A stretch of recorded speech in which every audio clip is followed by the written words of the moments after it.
मनुष्य का जब जन्म होता है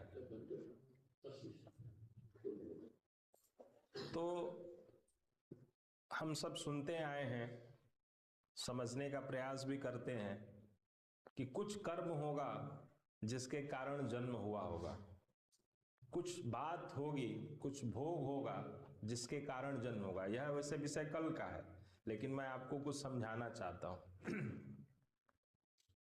और उसका जन्म हो जाता है, कोई राजा के घर में पैदा होता है, कोई गरीब के घर में पैदा होता है, कोई बहुत सुंदर पैदा होता है, कोई कुरूप पैदा हो जाता है, किसी के अंग प्रभावित होते हैं, किसी के अंग अधिक हो जाते हैं, कोई बीमारी के साथ पैदा होता है।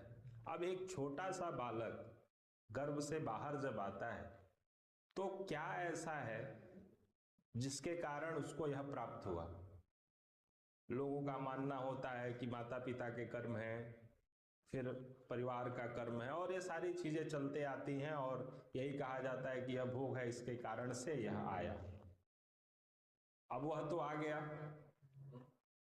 आने के बाद उसका भोग प्रारंभ हो जाता है और उस भोग में वह इतना लिप्त हो जाता है कि उसे पता ही नहीं चलता, उसका जीवन बीत जाता है और फिर एक पल के लिए विदा हो जाता है, यानी न जाने जिंदगी की शाम कब आ जाए और वो चला जाता है।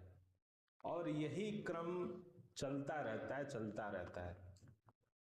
पुनरपि जन्मम पुनरपि मरणम, बार बार जन्म, बार बार मृत्यु, बार बार जन्म, बार बार मृत्यु। तो मेरा सिर्फ यही उद्देश्य है कि इस जन्म और मृत्यु के चक्र से आप बच जाएं, यानी आप मुक्त हो जाएं, आप मोक्ष को उपलब्ध हो जाएं, आप ज्ञान को उपलब्ध हो जाएं।